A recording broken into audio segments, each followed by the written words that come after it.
The sponsor of today's video is Reid. Hi, hello, welcome back, welcome. Hello, my name is Fats. I am gonna start this video off with one of those like prefaces. I would like to preface this video by saying reading and enjoyment is subjective. What you enjoy is not necessarily what I'm gonna enjoy. It's not necessarily what the next person is gonna enjoy. That's just real life. Now that I've said that, now that I've prefaced what I'm gonna say, I would like to say that I'm just here for the truth. Because after watching, which I'm sure all of you are doing, everybody's top 10, top 20, top books of 2023, I sprinted to go get some of these books. And I have hit the conspiracy theory that a lot of these major booktubers were paid to say that they liked certain books because I am reading some trash, straight dumpster trash. They don't deserve to be on a top 50 of my entire life. If you have only read Wattpad and one book, these books don't even deserve to be on that list. I said it. I'm sorry. I may be a lot of horrible things, but I'm not a liar. Okay? Now, no. We're gonna talk about some books that I was excited to read per the recommendations of BookTube and BookTalk and Bookstagram, and have quite honestly wasted my time. Wasted my excitement, and I lost minutes and hours of my life due to people's lies. That's all I can say. Booktubers had to have lied about how they like these books. And I'm here to be honest, since nobody else is. First book on my list that I want to talk about because it's heavy on my noggin is a young adult fantasy that swept the nation. It is a story of a boy and a girl who are at odds and start off as rivals, work rivals, battling to get a columnist position at their newspaper, local newspaper. In the midst of war, gods are at war, people are dying. And these two just want to put stories out and just want to write. It's Divine Rivals by Rebecca Ross. Now,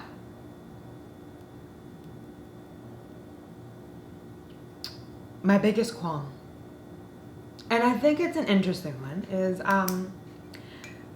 the inner flap of the book tells the entire story. You know everything if you read that inner flap. And there's a lot to say about a book that can be fully summarized in 2 paragraphs.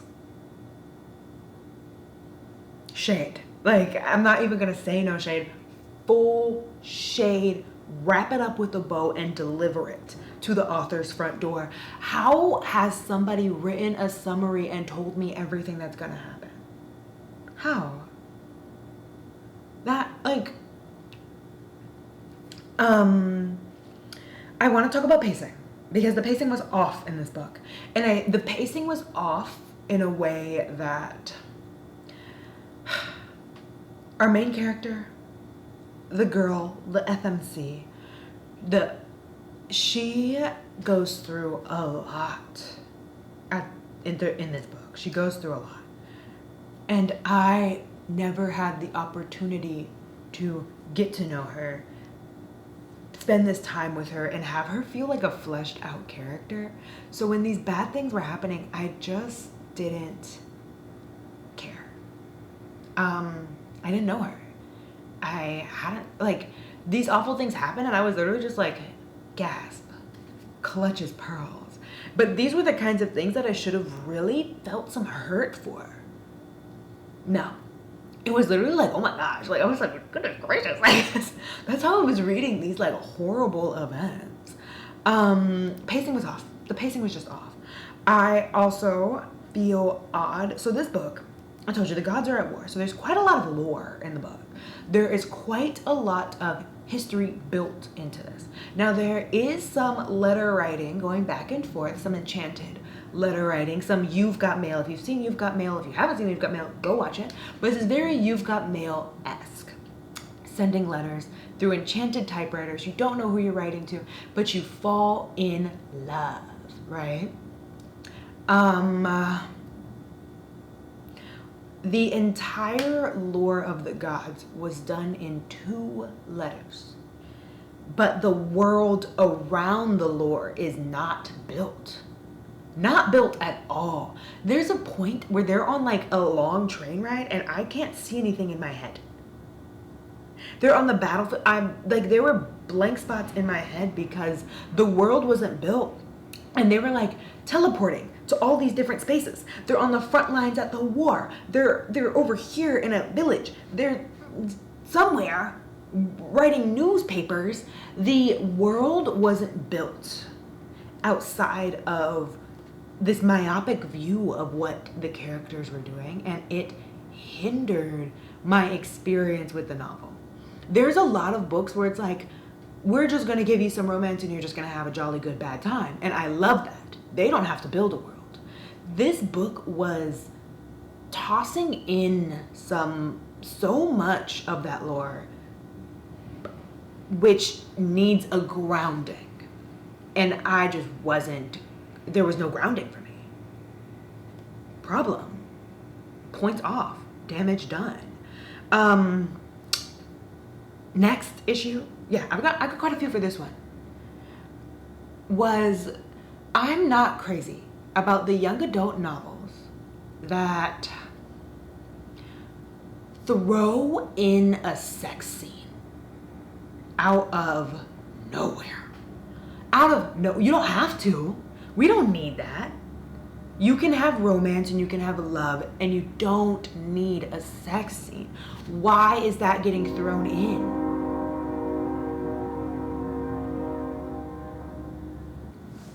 And I feel like that only adds to the concept of pacing, because if I had felt like these people knew each other and they had spent some time and the angst was built up, then I would have been less appalled by the sex scene just happening.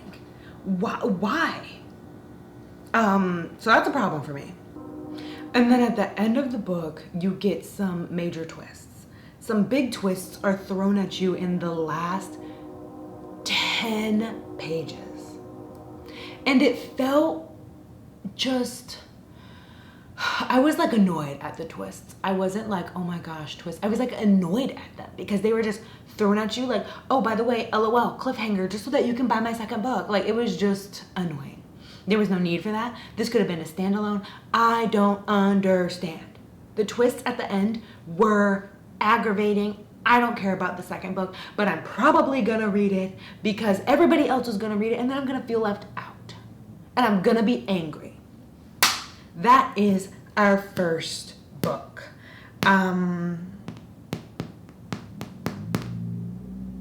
Divine Rivals by Rebecca Ross.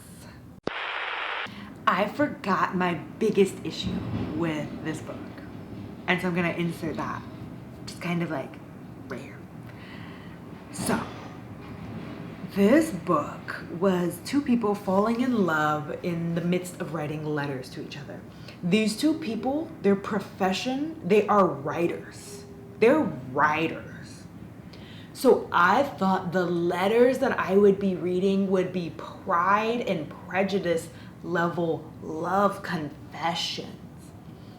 I thought these letters would be interwoven with so much beautiful prose, a metaphor, a literary device. And it was basically like texting. It was so aggravating. These 2 writers are writing to each other, and I was expecting to really feel these words and these confessions. And it just wasn't that. Like, when I saw their letters, I was like, I mean, I guess they're 19. I guess they can't be like, guess they're not writing. Like, it was kind of annoying. I kind of want, and the thing is, this is used often in books. The Undertaking of Heart and Mercy is another book that uses this, like, falling in love with the person through letter writing, and you don't know who you're writing to, but you're falling in love with their personality and the words that they're giving you. And can somebody please write this and give me a metaphor, give me some prose, give me a poetic letter? Why are we confessing to each other in common talk? This is a letter. I should be feeling things. Our second book on my list is another young adult fantasy, enemies to lovers. And this book did come up in another one of my videos because it popped up in a reading vlog. That is A Study in Drowning by Ava Reid. Now, Ava Reid is the author of Juniper and Thorn, which I hear is actually a very great book. I haven't read it. I don't think I am because this book was so bad. Now, A Study in Drowning is a book about an enemies to lovers arc where there is a crumbling house on the seaside that was owned by a very famous author, one that wrote the story of a fairy king. And your main character, she is in the architecture school, so she of course applies to be a part of this, and she gets the job. She gets the job at this house. And when she shows up there is another student, an English student, and she hates him. And it goes from there. The house is crumbling, rain is coming in, there's mysteries, there's hidden passages, and did you notice how I stumbled when I brought up she hates him? Yeah. The enemies of this enemies to lovers is the fact that she as a woman is not allowed to go to the English school. And this boy is a part of the English school. First point of hatred. She also hates him because he is a foreigner. And he is going to a school and writing a story about an author that is from her hometown, her country. Second point of hatred. She hates that he has the audacity to study and write an essay on this author as a foreigner, and she despises that foreignness and always brings up his accent and others him so much, and it is fully ground into this enemies portion of the enemies to lovers. He's vibing. He's just doing his job. He's just a student doing the best he can. That's all he's doing. He doesn't feel any portion of this enemies to lovers. He's having a good time. And then the lovers portion comes up, and there's another random sex scene. Now here's the thing. In the beginning, she hates him because he's a foreigner, because he's an English student. And then in the middle, she's like, oh my gosh, it's so awful that I would make him feel this way. I'm changed. 180. I love you. Sex scene. Sex scene at a very intense point in the book. And I have no idea how they had the time or why that was at the forefront of their mind. I was 19 once. And to be honest, I get it. I see you. I hear you. The world is ending. We are in danger. Focus. What? So that was annoying. I also could not stand Effie. She's the character whose head you're in the entire time. I couldn't stand her. All she did was cry.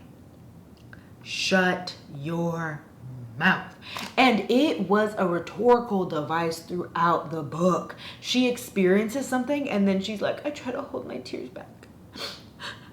Something happens and she's trying not to cry. Somebody says something to her. She's trying not to cry. It was so annoying.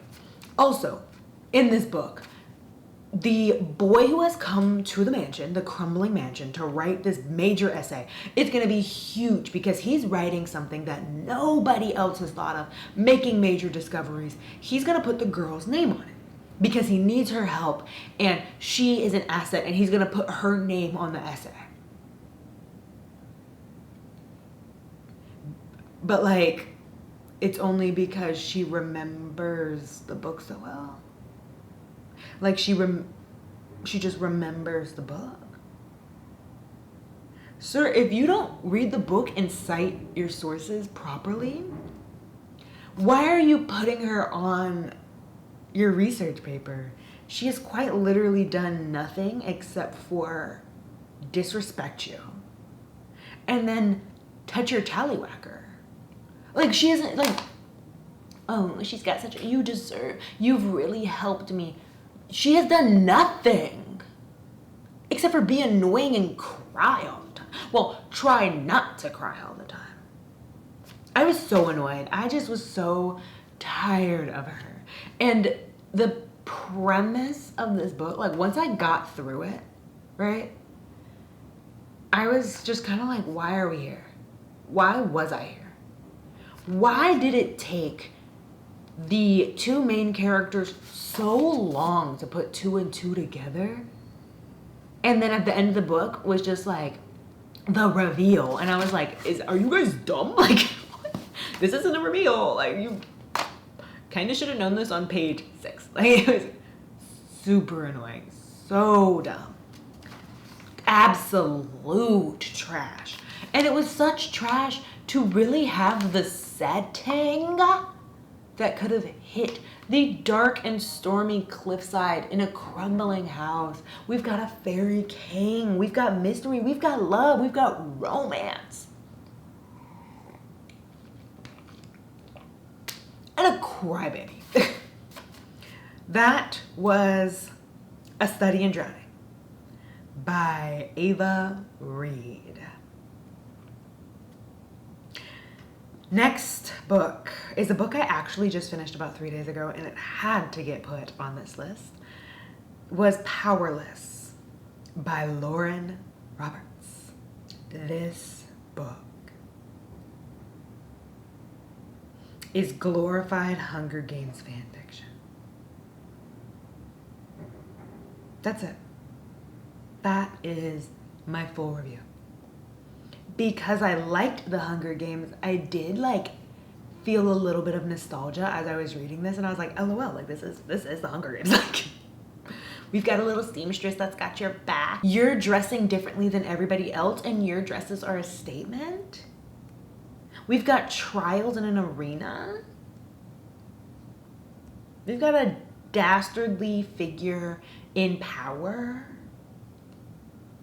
You didn't want to have to be a part of this, but you are. You came from starvation and hunger. This was the Hunger Games. But hear me out. This is the Hunger Games for people who didn't feel the Peeta Katniss arc, I think. This book is that I don't want to tell you about it because it's nothing special, if I'm gonna be honest, but I did have a good time because I liked the Hunger Games. So something that reminded me of it so deeply in a copy and paste format was fun for me. That's it.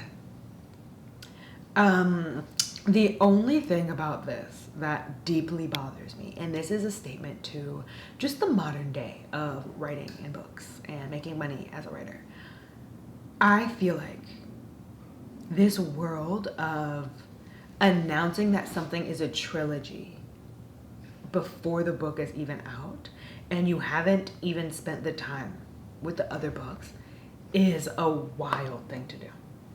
It's a wild decision to make because you haven't mapped this out. You don't know what's going on. You haven't written the other books.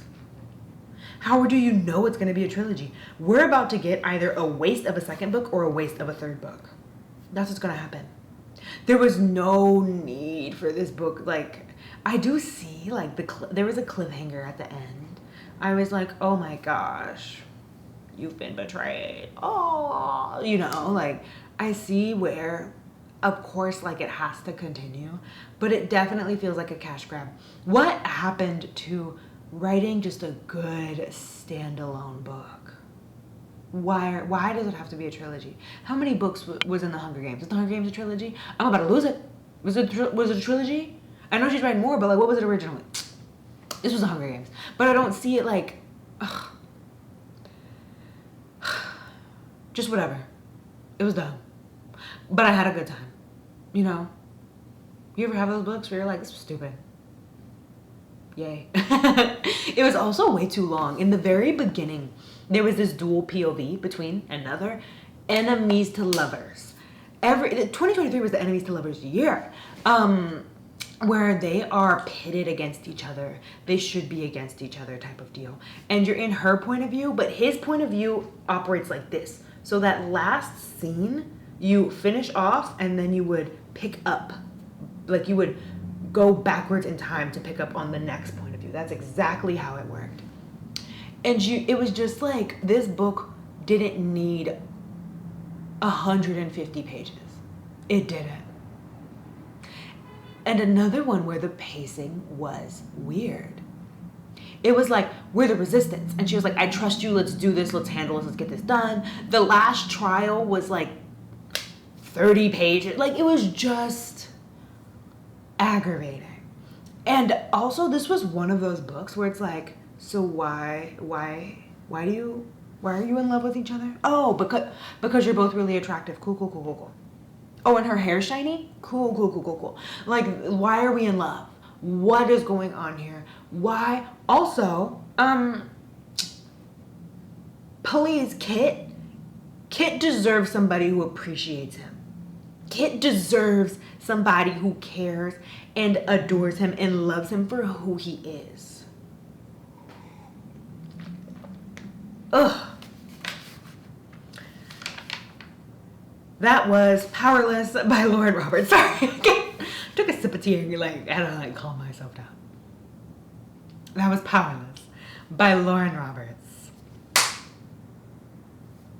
Next book on my list is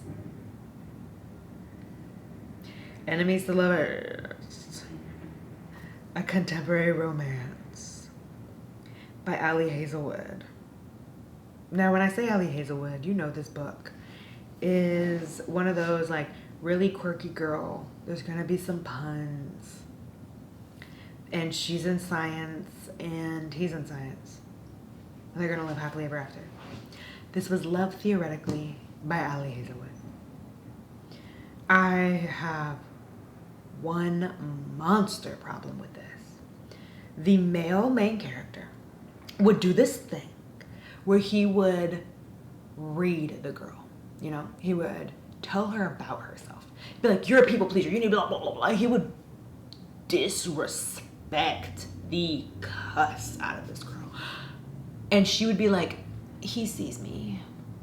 Oh, he sees me for who I am. No, he's being disrespectful, and if anybody speaks to you that way, you should quite honestly remove them from your line. He doesn't see you. Who the cuss did he think he was talking to? Mind your business and get out of my face. The way this man spoke to this woman, I don't understand how she was like, oh, let me touch his private parts. Like, girl, get some self-respect. Pick yourself up. Go find somebody who appreciates you and doesn't speak to you that way. Her best friend spoke to her that way. Why are people talking to you like this? Oh my gosh. There should have been a violent, murderous scene somewhere in this book because of all the people speaking to her the way they want to. Girl, get some pepper spray. You need to defend yourself against these people. That was a wild ride. I'm not even going to tell you the premise. You don't need to know what this book is about. Just know that we think blatant verbal disrespect is cute. That's all you need to know about this one. Somebody get this girl some Oprah. Ah! Whoa. Okay. Heart's pounding. I need to make a quick intervention and I need to talk about something. What is with the obsession with enemies to lovers? Like, what's wrong with us? Like, are we gonna talk about that at all? Because I love it. This isn't even about you, it is about me too. I love an enemies to lovers. Is it like this, like, love is hard thing? Do we like pain? Are we okay? Ugh, because this last one is another enemies to lovers book. This is One Dark Window by Rachel Gillig. Okay, in order for me to explain this book, I'm gonna explain the magic system, the world, and then what's happening. So the magic system is built into a deck of cards. This deck of cards, if you have a card, you can use the power from that card. You can get strength, you can control minds, you can create illusion, you can just do certain things if you have you can make people tell the truth if you have a card. Now, the world. A sickness sweeps through a kingdom and is just raging through people. Our main character is a girl that had that sickness. Now, if you've had the sickness, you need to just be killed. You're not supposed to be here if you've had this sickness, right? And so she's in hiding, but as she is in hiding, she comes across a card, touches it, and absorbs a monster that lives in her head. And the rest of the book, you're on an adventure. Enemies to lovers, it's gonna happen. She bumps into a man who is quite literally trained to kill people who have been infected. That's his job. So they're at odds, they're enemies, whatever. Now this book is more enemies to so much tension, not so much lovers, so don't worry about that. My issue with this one is another world building problem. Why is it that we can build a magic system and we can build in some banter and we can build in a kingdom, and that's where we stop? What happened to building a world, building a history, building a space, letting me understand where we're at? I quite simply only get the people and then these snapshots. Why aren't we building worlds anymore? What happened? Is this place just like, I can't even see the kingdom. I don't even know, like, are we in the tundra? Are we in a forest? Like, what?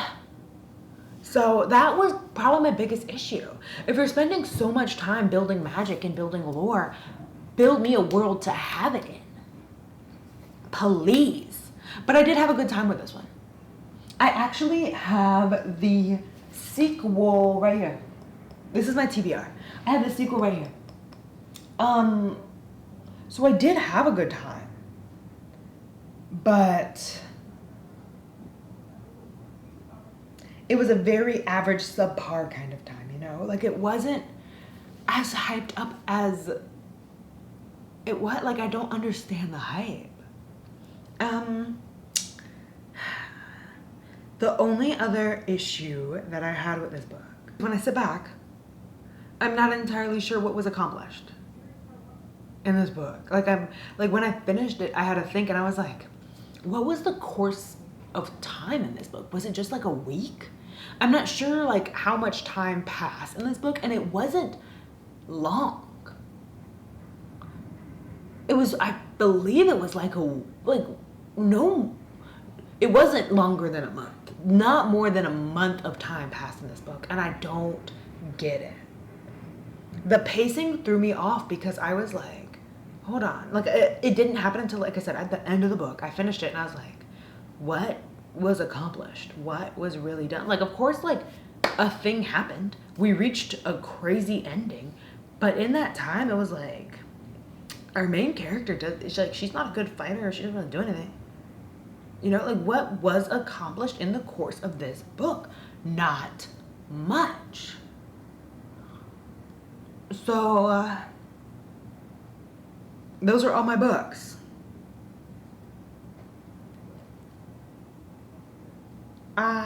Thank you for being here. Thank you for tagging along. That's all I have for you. Thank you for watching the video. Thank you. Please like and subscribe. Please follow the channel. Please leave any comments. Please argue with me. Put your opinions down in the comments. I love reading anybody's thoughts and feelings about any of the books that I read. Like I said, you're entitled to like these books. You are. Or whatever. But like, do better.